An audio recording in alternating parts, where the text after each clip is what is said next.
selamat datang di channelnya Elsa. Hari ini saya Widya Asensi Tumeyang, temannya Elsa akan membajak channel ini, dan kita bakal ngobrol banyak soal salah satu jurusan yang unik di IPB University. Ini adalah jurusannya Elsa dan saya, nama jurusannya Sains Komunikasi dan Pengembangan Masyarakat. Langsung aja, karena saya pembajak yang baik dan benar, saya akan panggilkan si tuan rumah yang kali ini akan bareng-bareng saya ngobrolin soal SKPM. Hai Elsa. Waduh, siapa nih yang ngebajak podcast saya? Halo Widya, teman-teman.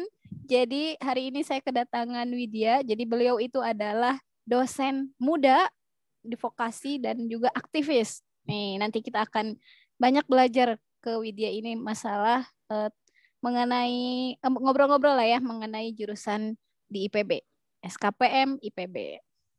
Silakan Widya, boleh perkenalkan diri dulu. Hai, selamat siang. Kebetulan di sini lagi siang.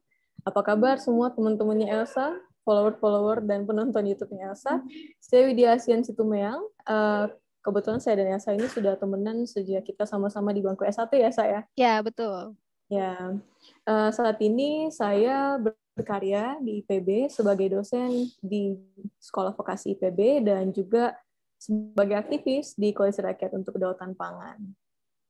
Iya teman-teman. Jadi Widya ini adalah dosen muda di IPB. Jadi tidak diragukan lagi ya, backgroundnya tidak diragukan lagi. Jadi kita bisa tanya-tanya lebih jauh kepada Widya mengenai per SKPM IPB. Oke. Widya dulu masuk jalur apa ke IPB? Ke IPB dulu, kalau zaman gue sih namanya itu SNMPTN tertulis ya. Seleksi masuk perguruan tinggi negeri, tapi jalur yang tulis. Kebetulan kan kita punya 2 jalur tuh. Jalur yang pakai nilai, yang nggak dites lagi, tapi kayak masukin nilai, terus nanti diumumin siapa yang gol. Setelah itu diumumkan, kita bisa ikut yang jalur tertulis. Nah, gue masuk yang tertulis ini, masuk yang lewat tertulis ya. Jadi sebetulnya teman-teman masuk ke IPB itu banyak jalurnya ya. Jadi ada lewat tadi SNMPTN tulis, SNMPTN undangan, atau mungkin UTBK gitu ya kalau sekarang bahasanya. Kemudian ada jalur, dulu saya masuk jalur BUD itu beasiswa utusan daerah. Kemudian ada juga sekarang itu ketua OSIS ya, jalur ketua OSIS sekarang ada. Sama jalur mandiri, nanti teman-teman bisa cek. Betul. Ya. Oke. Jalur masuknya tadi SNMPTN tulis ya. Kenapa dulu Widya milih SKPM? Dulu apa sih yang membuat Widya tertarik masuk SKPM? Nah, lucunya itu dulu gue sama sekali nggak tahu IPB itu punya jalur atau jurusan yang namanya SKPM, dan bahkan gue nggak kepikiran IPB itu punya komunikasi sebagai salah satu jurusan atau program studi. Nah, setelah gue baca-baca, kebetulan gue pernah dengar kalau IPB itu tuh punya jurusan. Pilihan pertama gue dulu malah gizi sama masyarakat.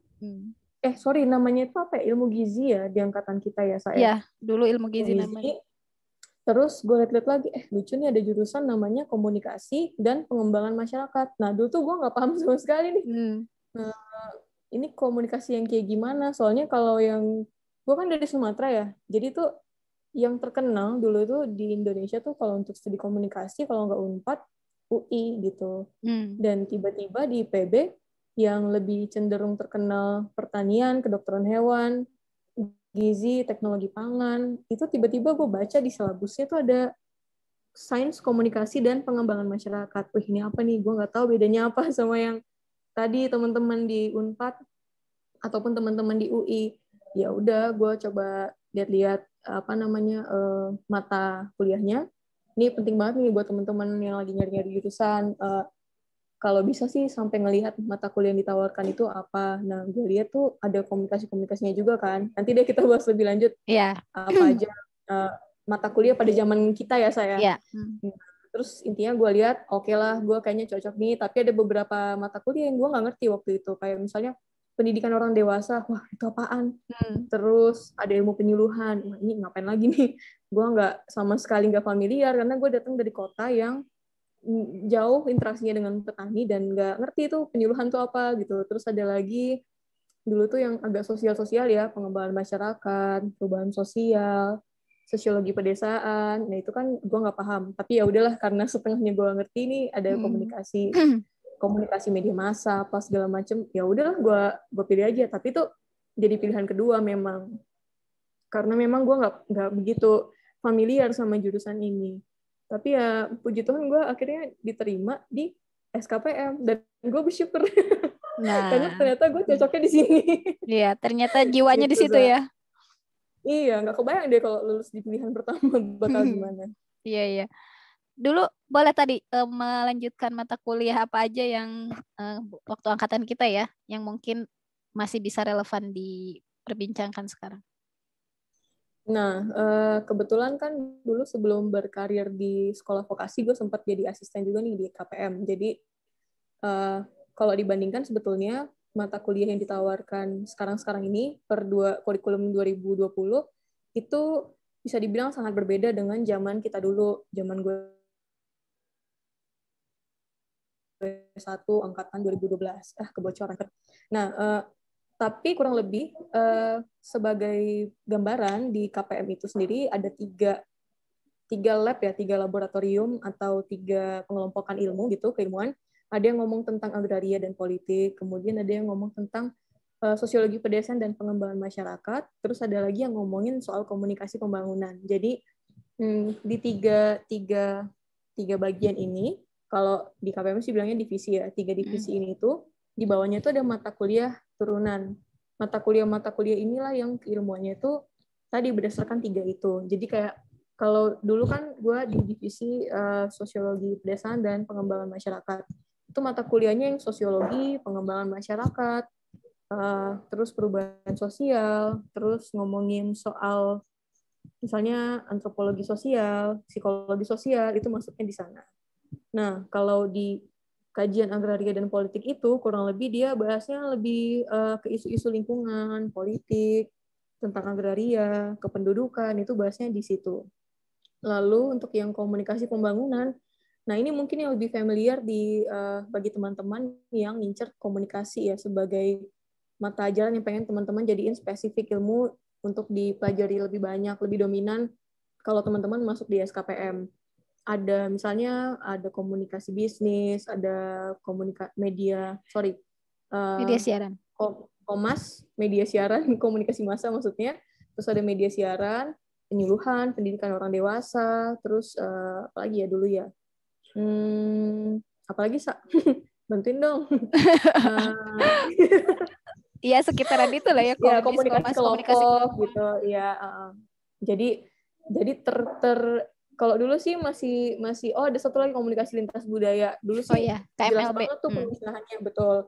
Tapi kalau teman-teman masuk di masa-masa sekarang ini itu lebih seru. Soalnya ada beberapa mata kuliah yang lintas divisi. Jadi nggak teman-teman bahkan bisa pilih teman-teman pengen mendalami di sebelah mana. Kalau zaman kita itu kan kurang lebih kita ngerasain semua ya. Iya.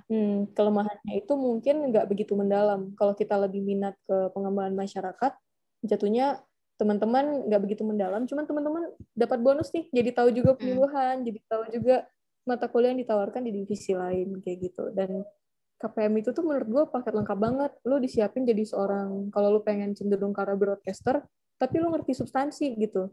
Lu ngerti masalah pertanian. Contohnya ya, kalau lu pengen jadi broadcaster nih, lu pengen kerja di industri kreatif, tapi lu pengen konten lu adalah konten-konten yang isinya soal dunia pertanian, peternakan, perikanan, lu akan diajarin isi untuk ngebedah segala macam isu di komunitas-komunitas tadi, dunia pertanian, peternakan, perikanan, itu dengan mata kuliah lain pendukung yang lu dapatin juga di KPM. Jadi lu ibaratnya nggak cuman ngomongin teknis gimana cara ngambil gambar, gimana cara lu mendeliver pesan yang bakal lu kemas gitu ya, cara nge-track si viewer gitu. Tapi lu juga dikasih tahu isi dari dunia pertanian itu. Kurang lebihnya kayak gitu. Dan lu juga dikasih pisau analisis untuk gimana sih cara seorang broadcaster gitu atau seorang content creator untuk membedah fenomena yang lu lihat di depan mata lu gitu. Ibarat kata nih, kalau lu pergi ke suatu tempat, terus lu lihat di situ ada kerusuhan nih, orang rame, itu kan menarik ya untuk lu liput dan lu jadiin konten. Ya, konten dalam arti baik ya. Nah, lu dibekali tools gimana cara lu mendekati kerumunan itu supaya informasi yang lu peras dari kerumunan itu atau informasi yang lu gali dari kerumunan itu jadi lebih tajam, jadi lebih time frame-nya jelas, terus lu bisa lebih terstruktur tuh melihat isu itu gitu. Dan kelebihannya satu lagi adalah keberpihakan. Kita tuh ditanamin soal keberpihakan dalam melihat sebuah fenomena gitu. Dan kalau KPM tuh standingnya jelas, yang membela orang-orang yang tertindas kayak gitu. Keren banget dah pokoknya. Jadi panjang nih. Nah, nggak apa-apa untuk memberikan gambaran. Tadi terkait mata kuliah pendukung. Nah, mungkin yang dimaksud Widya minor ya? Ya, zaman gue dulu ada minor juga. Nah, sama mungkin bisa cerita course. sedikit. Kalau standing course apa namanya? Supporting course. Supporting course, Supporting course, ya benar. Minor dulu ya? Ya, minor dulu. Oke. Minor itu tuh semacam kayak paketan. Lu boleh ngambil mata kuliah di departemen lain, di jurusan lain, yang menurut lo itu bakal mendukung keilmuan di mayor. Mayor itu jurusan yang lo pilih. Jadi kalau kayak gue kan jurusan gue atau mayor gue tuh SKPM nih. Nah, terus gue minornya itu di agronomi dan hortikultura. Jadi gue ngambil beberapa paket mata kuliah yang bikin gue tuh tahu dasar-dasar agronomi gitu, ilmu soal bercocok tanam, budidaya. Misalnya waktu itu gue dapat mata kuliah soal hortikultura, soal teknologi benih, soal dasar-dasar agronomi, terus kayak perkebunan. Jadi tadi kalau gue pengen jadi seorang content creator dan gue pengen bikin konten dari komunitas yang ada di pertanian agraris gitu ya, pertanian pangan misalnya, ya gue jadinya ngerti sedikit-sedikit. Kan nggak mungkin tuh kita bikin konten cuma ngeliput doang, pasti kan kita harus menggali lebih dalam. Nah, ini yang bikin gue tuh lebih pede dan lebih kaya dalam hal melihat tadi orang-orang yang pengen gue, atau teman-teman yang pengen, atau kasus atau fenomena yang pengen gue angkat dari komunitas yang ngomongin soal pertanian misalnya kayak gitu. Menarik. Tapi mungkin untuk yang angkatan sekarang skemanya beda lagi ya. Ada istilah beda dan lebih menarik. Ya, ada lebih menarik pastinya. Dan sesuai dengan perkembangan zaman lah ya. Iya. 4.0. 4.0, betul. betul. Oke. Informasi terbaru buat informasi aja buat teman-teman. Informasi terbaru dari saya lihat jadi SKPM ini masuk salah satu program studi di IPB yang terfavorit, urutan ke-8 kalau tidak salah ya. Jadi ada sekitar 802 peminat. Nah, nanti mungkin untuk teman-teman yang sekarang juga masih galau untuk menentukan pilihan, mungkin SKPM bisa jadi salah satu pilihan juga buat teman-teman ya, untuk di UTBK atau di jalur-jalur yang lainnya. Ya, Widya, terkait prospek kerja. Gimana tuh? Biar misalnya teman-teman, emang kalau misalnya kuliah di SKPM mau jadi apa gitu? Mungkin Widya bisa memberikan gambaran. Silakan. Iya. Prospek kerja itu luas banget. Jujur kalau gue sendiri tuh nggak melihat kita kuliah hanya untuk kerja gitu ya, tapi untuk berkarya, Sa. Jadi ruang kerja kita tuh luas, nggak terbatas sama tawaran-tawaran pekerjaan yang ada. Dan kalau gue pribadi sih nggak membatasi kayak lo kan jurusan pertanian ya lo harus bertani lah gitu. Kalau gue nggak, karena kita semua punya, menurut gue kemampuan yang berbeda-beda dan spesifik gitu untuk mengisi ruang-ruang kerja yang ada gitu. Dan teman-teman kita lulusan dari KPM itu luas banget ruang kerjanya, mulai dari banyak yang kerja di media, terus teman-teman yang jadi community worker gitu, community developer, terus ada juga yang jadi profesional misalnya di perbankan, ada juga yang jadi dosen kayak saya, terus ada juga yang milih jalur NGO atau jadi aktivis, terus banyak juga yang ngelanjutin pendidikan ke level yang lebih tinggi, bahkan untuk kerja-kerja profesional lainnya juga ada, misalnya yang milih jalur jadi fotografer, jadi event organizer, itu banyak banget. Dan KPM itu menawarkan semua set skill yang kita butuhkan dan jadi basic untuk kerja apapun menurut gue ya. Dan untungnya lagi tuh dunia kerja sekarang, kalau lo nggak pengen jadi entrepreneur, dunia kerja sekarang yang merekrut pegawai itu juga kan pada dia tuh ngelihat lu sebagai individu yang siap untuk dididik sesuai dengan tujuan organisasinya mereka.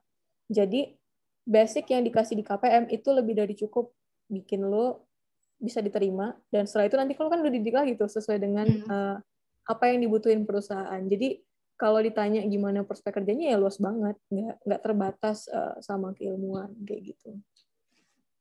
Oke, menarik ya teman-teman. Jadi prospek kerjanya sangat luas sekali. Kemudian tadi ya terkait mungkin ada nggak kesan Widya selama di mahasiswa SKPM? Mungkin turun lapangnya, mungkin Widya bisa cerita lebih jauh tadi praktikumnya belum disinggung. Silakan. Iya ya, oke.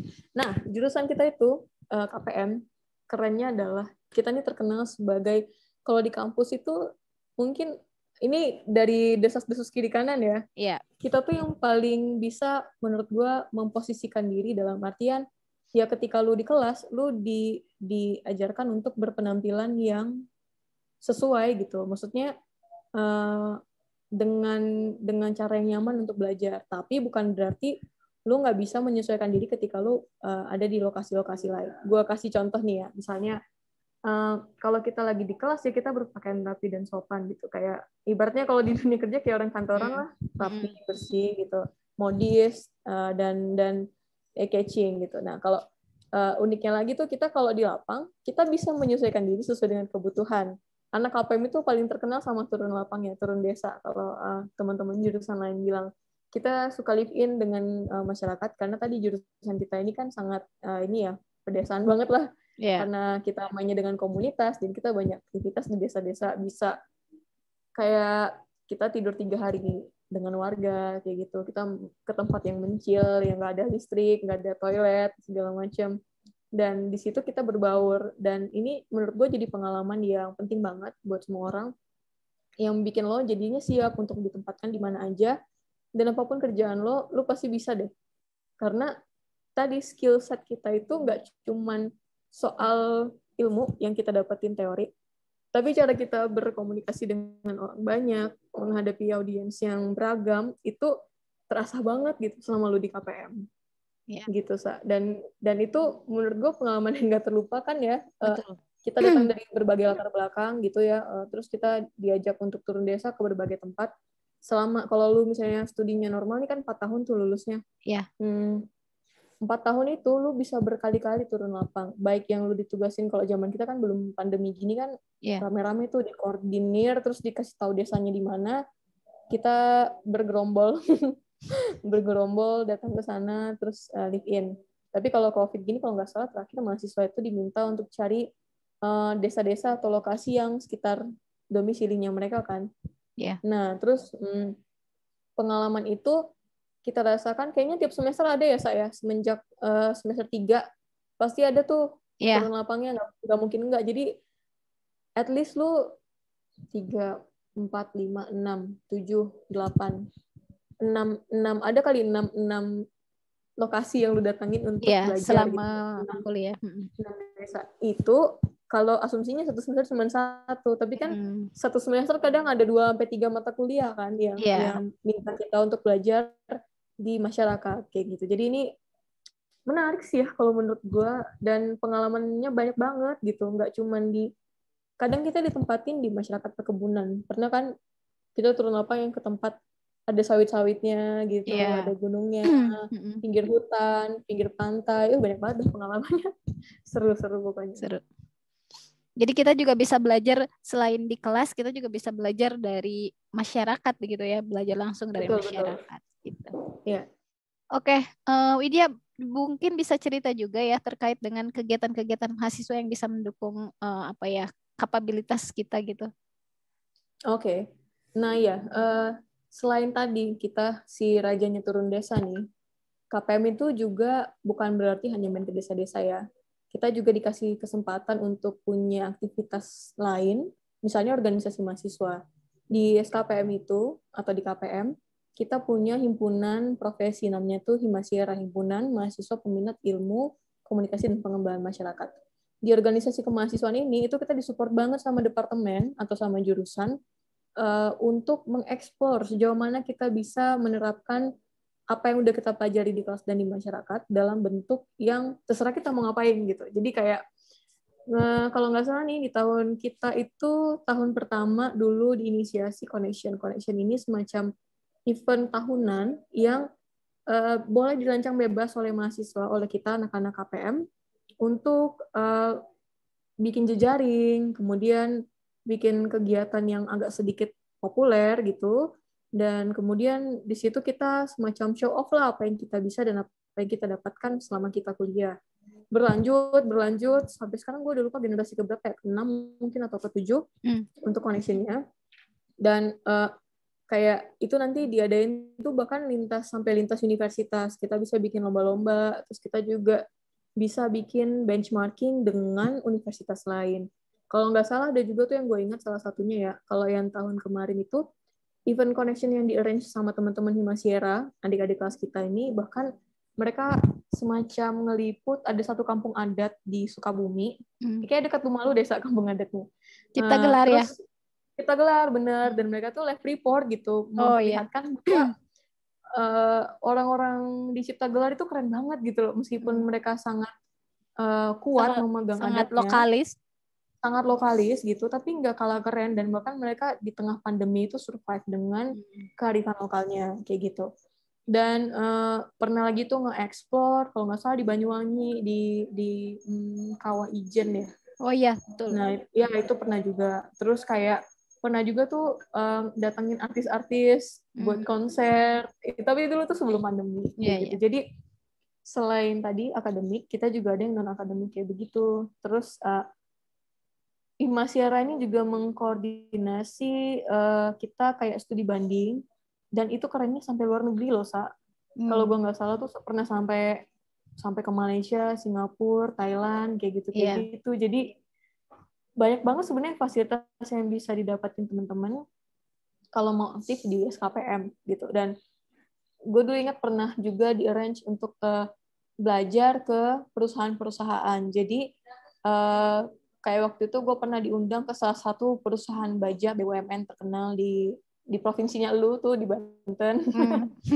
Terus kita kan juga banyak ngomong soal misalnya CSR gitu ya, Corporate Social Responsibility. Terus kita banyak juga benchmark ke perusahaan-perusahaan yang punya program-program CSR yang keren-keren gitu. Jadi kita juga punya ikatan alumni yang bisa dibilang ini kayak menjembatani sih. Jadi kalau lu udah lulus, lu bisa kontak kakak-kakak kelas kita dimanapun mereka berada, dan kalau lu ngerasa kompetensi lu cukup gitu ya, lu bisa mengajukan diri. Dan kakak kelas juga sering nyari atau nge-share rekrutmen melalui tadi wadah alumni lulusan dari SKPM kayak gitu. Oke, menarik nih. Tadi selain ke desa-desa, turun lapangnya kemana lagi, Wit? Turun lapang itu ya tadi misalnya kita bisa juga ke NGO. Kita juga dulu tuh ya, gue tuh tercemplung jadi aktivis gini tuh gara-gara ada mata kuliah yang nyuruh gue untuk, gak gue sih, nyuruh kita. Lu ingat nggak dulu ada mata kuliah namanya Kepemimpinan dan Organisasi. KOK. Ya.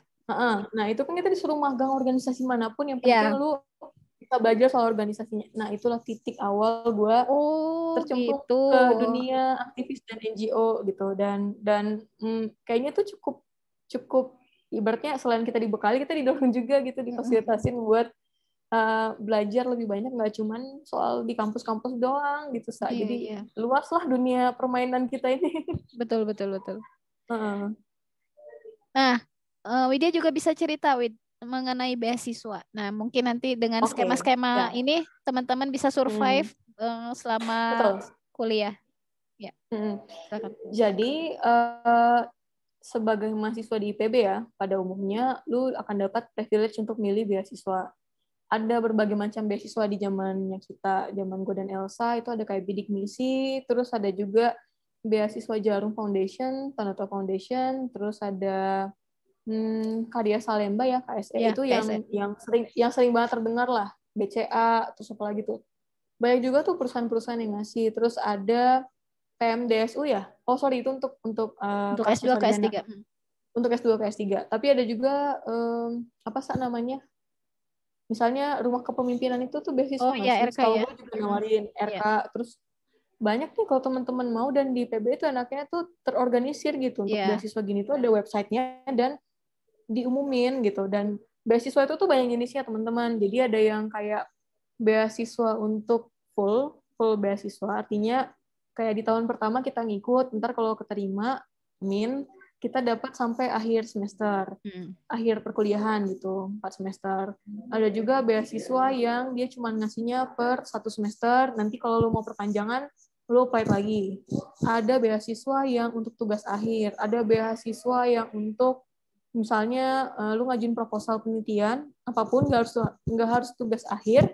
Kalau goal nanti dibiayai. Ada juga beasiswa conference. Jadi misalnya lu punya project, terus lu pengen conference ke luar negeri, itu lu bisa cari, bisa apply, dan nanti lu dikasih pembiayaan untuk ikut conference-nya gratis gitu. Jadi peluangnya banyak banget, dan itu semua bisa dilihat dan ditanya ke bagian kemahasiswaan. Dan gue kira nanti BEM juga dengan aktif bisa bantuin ya. Sama ada lagi nih program yang gue ingat tuh ya di zaman gue diaturin sama BEM-nya. Kita kan di Fakultas Ekologi Manusia. BEM FEMA itu bisa bantuin teman-teman yang misalnya nih kebetulan ada gejolak dalam hidup di keluarganya teman-teman. Terus misalnya dalam satu semester ini teman-teman sulit nih bayar SPP. Nah, teman-teman bisa lapor ke BEM FEMA supaya dibantuin gimana caranya biar 1 semester ini bisa ditunda dulu pembayarannya, nanti kalau udah ada duitnya dibantuin di semester depan, kayak gitu. Jadi tenang aja, nggak usah takut menurut gue mah, asal kitanya mau berusaha dan rajin, peluang beasiswa, apalagi di KPM tuh banyak banget. Bahkan ada beasiswa ini juga kan ya, alumni kalau gue nggak salah, jadi alumni kita itu punya project-nya mereka, project kita, untuk ngasih beasiswa ke adik-adik kelas. Nah, teman-teman bisa apply ke situ. Dan itu diinisiasi oleh alumni 49 ya, KPM 49. Salah satunya di angkatan kita juga ada di KPM 49. Keren banget angkatan lu, Sa. Angkatan lu juga. Jadi kita itu angkatan 49, teman-teman. Kalau sekarang udah angkatan berapa ya? Berarti masuknya tahun 2012 ya. Ya, dihitung aja pokoknya kalau 2013 berarti jadi 50 dan selanjutnya. Dan seterusnya. Sesuai dengan usia siapa ya? Usia IPB. Iya, dan kalian juga bisa tuh nanti jadi angkatan berapa depan. Iya. Dan pastinya meskipun sekarang masa pandemi, perkuliahan, praktikum dan lain sebagainya pasti tidak kalah menarik dan tetap berjalan gitu. Dan departemen bahkan tetap support. Kalau boleh dibandingin ya, departemen kita tuh termasuk yang lumayan kreatif tahu dalam menjalankan perkuliahan secara daring, karena kita lumayan terdepan nih dalam penggunaan IT-nya. Ya, mantap tuh. Oke, terkait gelar nih, emang gelarnya apa sih SKPM? Ya. Gelar gue tuh ya S.KPM. Lucu juga ya. Iya, kan unik ya. Ntar kalau di undangan nikahannya tuh. Iya benar. SKPM. Jadi SKPM ya. Nah, poin terakhir mungkin ya. Poin terakhir ya. Oke. Poin terakhir bedanya antara komunikasi di IPB dengan komunikasi lain yang menurut Widya paling signifikan perbedaannya di mana? Oke. Ya. Nah, IPB itu menawarkan jurusan yang pasti relate sama dunia pertanian, teman-teman. Dan ini menjadi warna tersendiri, teman-teman akan jadi lulusan yang unik. Kalau teman-teman itu misalnya masuk jurusan komunikasi, yang komunikasi banget gitu, persaingan teman-teman tuh banyak banget dengan anak-anak Eskom lainnya, sarjana komunikasi lainnya. Tapi kalau masuknya di KPM, ini teman-teman punya keahlian yang unik, dan itu biasanya jadi suatu nilai tambah kalau teman-teman pengen kerja di perusahaan atau kerja dengan pemberi kerja gitu. Kalau teman-teman pengen jadi entrepreneur, SKPM tuh menawarkan paket komplit dan lengkap, pengalaman yang banyak, jejaring yang luas, sebagai bekal untuk jadi entrepreneur tadi. Kayak gitu. Jadi, komunikasi di KPM itu cenderung punya warna ke arah pertanian dibandingkan teman-teman yang punya jurusan komunikasi di universitas lain kayak gitu. Itu sih yang paling menurut gue berkesan ya di SKPM dibanding jurusan komunikasi lainnya. Oke. Terakhir, Widya, mungkin Widya punya pesan buat teman-teman yang gagal di SNMPTN undangan kemarin, biar tetap semangat dan bisa memilih yang terbaik lah gitu. Ya. Kayaknya namanya nggak SNMPTN deh, itu kan angkatan kita. Iya ya, SNMPTN kok masih, kalau sekarang SBMPTN. Masih ya. Oke, di SBM kemarin kalau gagal, teman-teman jangan berkecil hati. Dulu tuh saya juga jadi salah satu nikmat gagal di undangan gitu di SNMPTN gitu. Tapi itu nggak berarti akhir dari segalanya. Jangan-jangan itu jalan Tuhan untuk nunjukin bahwa jurusan yang lu pilih di sana itu kurang tepat buat lo gitu.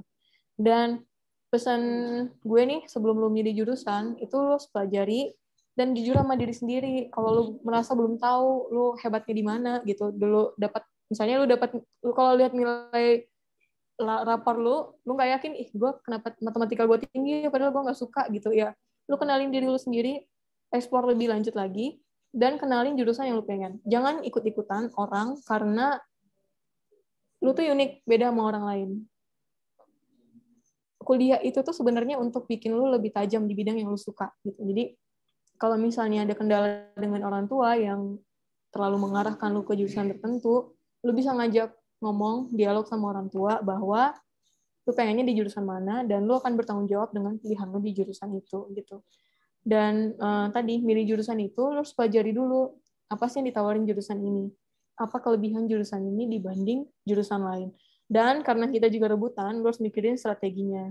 Tapi ya tadi poin pertama sih yang gue saranin adalah lu bener-bener ngerti garis besar jurusan yang lu pilih supaya itu sesuai dengan apa yang lu harapkan. Kurang lebih gitu, Sa.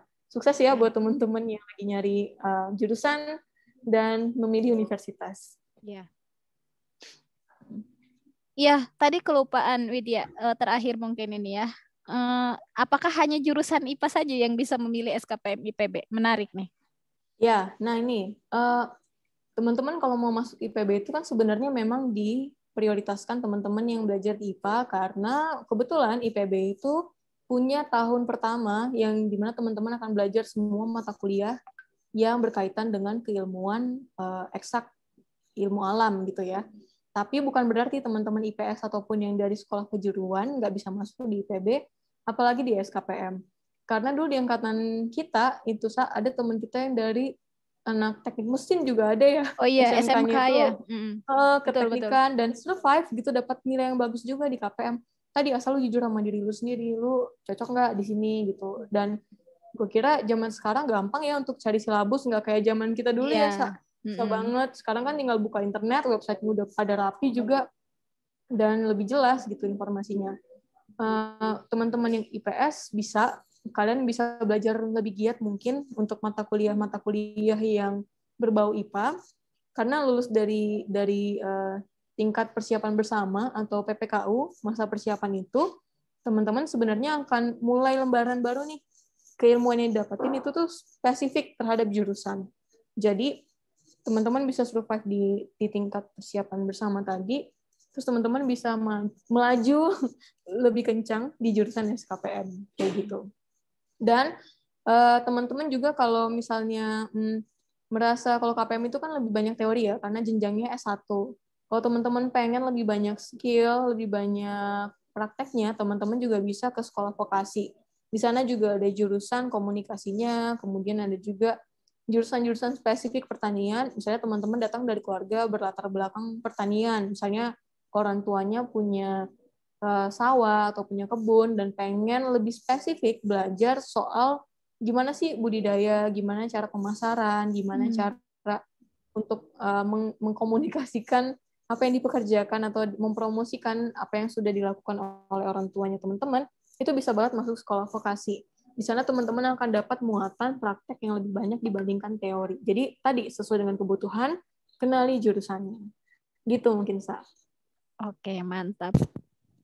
Oke, Wid, mungkin teman-teman kalau ada yang mau bertanya mengenai jurusan komunikasi ya, misalnya di S1 atau di vokasi, dan teman-teman yang mau konsultasi mengenai kegiatan di KRKP, Mungkin bisa dihubungi Widya di mana, Wid?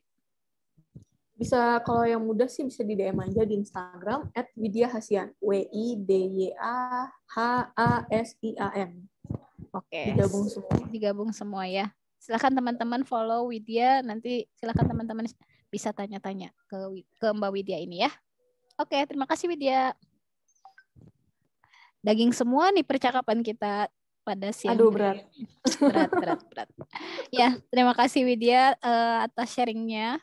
Semoga teman-teman bisa bisa memetik atau bisa dapat banyak pelajaran lah dari punya insight lah ya terkait dengan jurusan komunikasi di IPB ini. Jadi tadi ya teman-teman, SKPM itu singkatannya lupa tadi kita sebutin. Sains Komunikasi dan Pengembangan Masyarakat.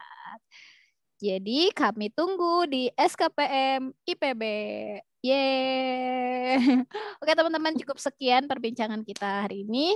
Semoga bermanfaat. Assalamualaikum warahmatullahi wabarakatuh. Terima kasih Widya. Sehat-sehat ya. Iya, sama-sama.